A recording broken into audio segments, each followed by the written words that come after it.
Mỹ phát hiện 230 hầm phóng tên lửa của Trung Quốc, cảnh báo hiểm họa. Cận cảnh cuộc tập trận chiếm đảo Đài Loan của quân đội Trung Quốc. Ông Biden phát biểu nguy cơ chiến tranh tăng theo cấp số nhân do tấn công mạng.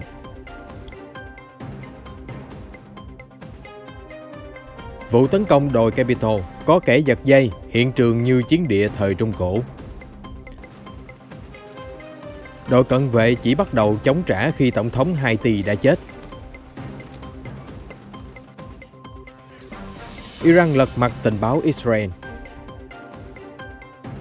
Ấn Độ, gia đình sát hại cô gái trẻ vì mặc quần jeans. Tất cả sẽ có trong bản tin đặc biệt cập nhật những tin tức nóng hổi nhất trên kênh FBNC.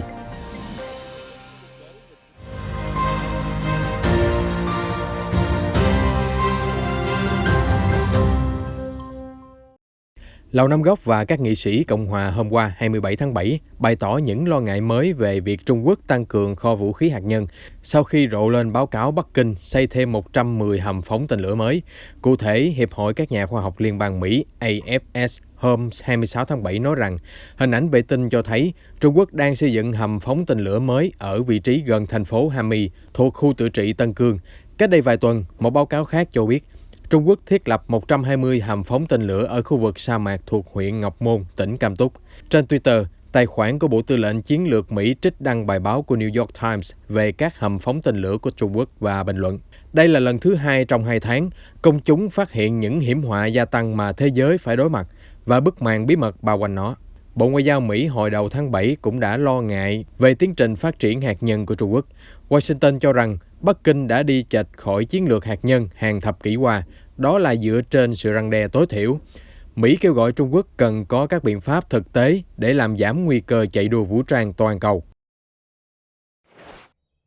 Binh chủng tăng thuộc quân đoàn 73 thuộc quân đội Trung Quốc PLA vừa tổ chức diễn tập quy mô lớn nhân kỷ niệm ngày thành lập PLA vào hôm 1 tháng 8. Cuộc tập trận diễn ra ở phía đông nam Trung Quốc nhằm tăng cường khả năng tấn công. Dù truyền thông xứ Trung không nói rõ, nhưng có thể thấy đây là cuộc tập trận tấn công hòng sáp nhập Đài Loan. Trong kịch bản diễn tập, cuộc tấn công đổ bộ chiếm đảo tiến hành vào ban đêm. Các xe thiết giáp nhanh chóng tập kết, sau đó cố gắng chiếm đóng hòn đảo từ cánh trái. Mục tiêu ban đầu là mở ra con đường tiếp cận từ biển lên đất liền. Đến rạng sáng, một nhóm xe thiết giáp trinh sát được ngụy trang cẩn thận, bắt đầu tiến vào bờ biển của đối phương, thu thập tình báo và chuyển về cho bộ chỉ huy. Trong khi đó, các tàu tấn công đổ bộ cũng nhanh chóng áp sát hòn đảo. Tư lệnh Chen Song, chỉ huy nhóm xe thiết giáp trong quân đoàn 73 cho biết, các tàu tấn công đổ bộ sẽ chịu áp lực khá lớn khi cố gắng tiếp cận bờ biển nếu các thiết bị không hoạt động hiệu quả trên biển. Nó có thể dẫn đến nhiều tình huống ngoài mong đợi, ảnh hưởng đến độ an toàn của thiết bị và kết quả chung của chiến dịch. Được sự hỗ trợ dày đặc của pháo binh từ biển và từ đất liền, nhóm quân tấn công đổ bộ sẽ lập tức di chuyển từ tàu tấn công lên bờ, chạm trán với quân đội đối phương và cố gắng giành quyền kiểm soát ngay trong trận chiến đầu tiên này. Trực thăng làm nhiệm vụ hậu cần, xe thiết giáp chở quân tiến ra thao trường, binh sĩ nã đạn vào các mục tiêu đối địch. Đó là một vài hoạt động trong cuộc diễn tập quy mô lớn có tên Ba Thanh Kiếm tổ chức ở Ukraine vào hôm 27 tháng 7 với sự tham gia của Mỹ, Ba Lan và Latvia. Cuộc tập trận huy động 1.200 binh sĩ, 200 phương tiện tấn công, được tiến hành từ ngày 17 đến 30 tháng 7. Một sĩ quan không quân Ukraine cho biết, chúng tôi đang tiến hành nhiều cuộc diễn tập chiến thuật. Điều này cho thấy sự sẵn sàng của Ukraine và các đồng minh để hợp tác đẩy lùi đòn tấn công thù địch. Cuộc tập trận tổ chức trong bối cảnh căng thẳng không ngừng sục sôi giữa NATO với Nga. Điện Kremlin hồi tháng 6 cảnh báo sẽ ném bom vào chiến hạm NATO nếu còn tuần hành khiêu khích ngoài khơi bán đảo Crimea, vùng lãnh thổ mà Nga tuyên bố chủ quyền. Vào tháng 6, Ukraine và Mỹ cũng tổ chức cuộc diễn tập gió biển, quy tụ lực lượng vũ trang của 30 quốc gia tiến hành tập trận hoành tráng trên Biển Đen, mặc cho Nga đã ra sức kêu gọi hủy bỏ sự kiện làm bùng nổ căng thẳng này. Tổng thống Joe Biden cảnh báo các cuộc tấn công mạng diễn ra dày đặc hơn ở Mỹ có thể sẽ dẫn đến chiến tranh bắn đạn thật với một thế lực hùng mạnh. Bình luận của nhà lãnh đạo Mỹ bộc lộ sự lo ngại đối với mối đe dọa gia tăng từ Nga và Trung Quốc. Ông Biden phát biểu như trên trong chuyến thăm Văn phòng Giám đốc Tình báo Mỹ hôm 27 tháng 7. An ninh mạng đã trở thành vấn đề ưu tiên hàng đầu của chính quyền ông Biden sau khi hàng loạt thực thể quan trọng của xứ cờ Hoa bị tin tặc tấn công.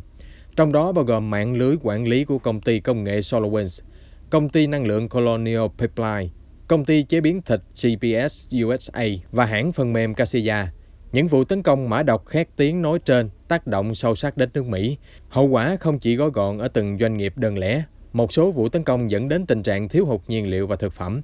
Ông Biden phát biểu, tôi nghĩ rằng nếu chúng ta rơi vào cuộc chiến trên thực địa với các cường quốc, thì nguyên nhân là vì những hậu quả nghiêm trọng của tấn công mạng và những mầm mống hiểm họa đó đang tăng lên theo cấp số nhân.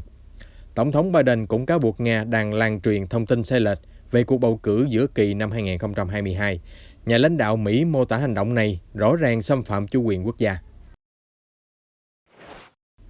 Càng điều tra, giới chức Mỹ càng phát hiện nhiều chi tiết chấn động trong vụ đám đông ủng hộ cựu Tổng thống Donald Trump xâm chiếm đồi Capitol ngày 6 tháng 1. Trong phiên điều trần trước Ủy ban điều tra Hạ viện hôm qua, 4 sĩ quan cảnh sát quốc hội đã đưa ra những lời khai gây sốc.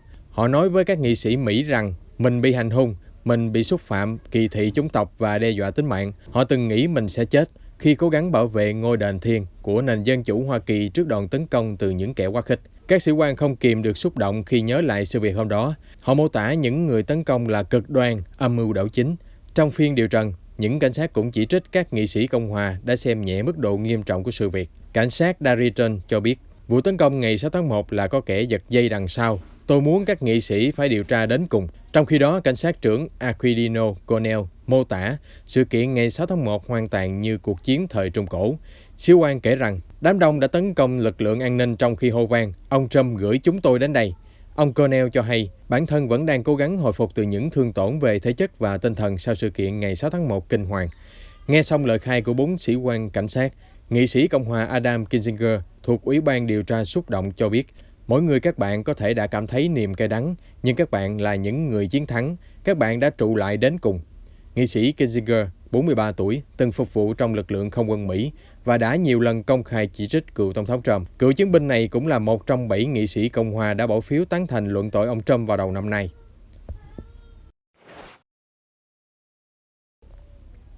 Liên quan đến vụ ám sát Tổng thống Haiti với nhiều khuất tất, tính đến nay có 2 quan chức an ninh cấp cao bị bắt giam để phục vụ điều tra. Đó là đội trưởng đội cận vệ của Tổng thống, ông Jean Civil.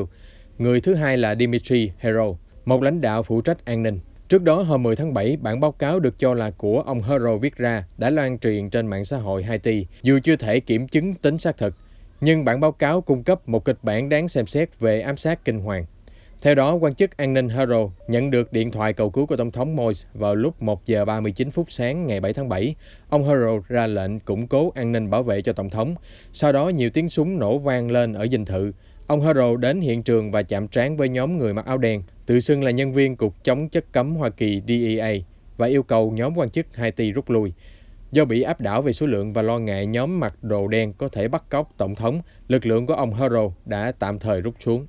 Tuy nhiên, họ bắt đầu tấn công chống trả vào khoảng 3 giờ sáng khi hay tin Tổng thống đã qua đời. Vụ đấu súng diễn ra lẻ tẻ đến trưa ngày 7 tháng 7 với 3 người lính đánh thuê người Colombia bị bắn tử vong và 3 cảnh sát được thả ra sau khi bị bắt làm con tin. Tuy nhiên, rất nhiều bí ẩn vẫn không có lời giải đáp, bao gồm ai đứng đằng sau toàn bộ kế hoạch sát hại Tổng thống và cụ thể, nhóm hung thủ đã tiếp cận dinh thự như thế nào.